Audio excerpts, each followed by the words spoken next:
February 1959. The Ural Mountains, Soviet Union. A landscape of absolute white and a silence so deep it feels heavy. A search party discovers a lone tent, half buried in snow. It belongs to 9 experienced hikers, all of them missing.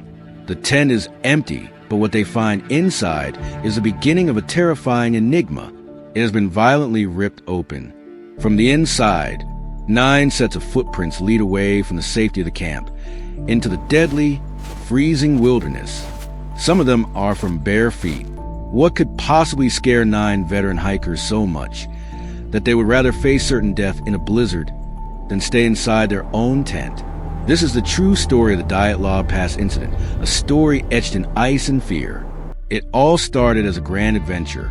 Igor Dyatlov, the leader, assembled a team of 10 of the brightest students from the Ural Polytechnical Institute. They were all expert skiers and hikers, embarking on a journey to conquer a mountain named Kolevato, which, in the local Mansi language, means the dead mountain. They were young, smiling, full of life. They kept detailed diaries and took photos along the way, documenting their challenge.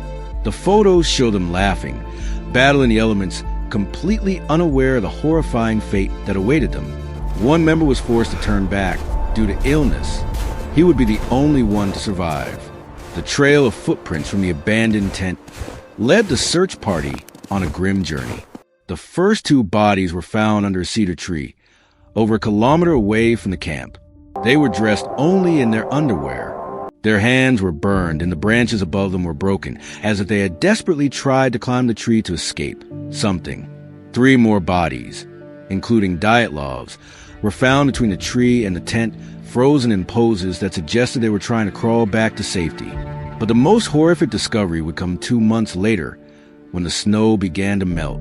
The final 4 hikers were found in a ravine, buried under 4 meters of snow, and their injuries were impossible. One had a crushed skull. 2 others had their ribs shattered with a force so immense, a doctor compared it to the impact of a CAR crash. But the most chilling detail? There were no external injuries. No bruises, no cuts. The damage was entirely internal. And then there was Lyudmila Dubinina.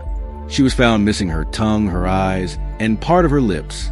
As if the mystery wasn't deep enough, forensic tests revealed that the clothing of several victims contained significant levels of radiation. What happened on that mountain? For over 60 years, investigators and researchers have tried to answer that question. The first theory was an avalanche, but investigators found no evidence of one, and it wouldn't explain the radiation or the bizarre internal injuries. The most popular theory is a secret military weapons test. It would explain the mysterious orange spheres that other hikers reported seeing in the sky that night, and the radiation on the clothes.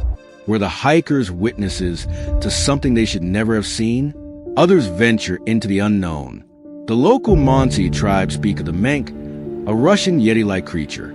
Could they have been attacked by something not entirely human? The official investigation was closed, with a verdict as cryptic as the case itself. The hikers died from an unknown compelling natural force.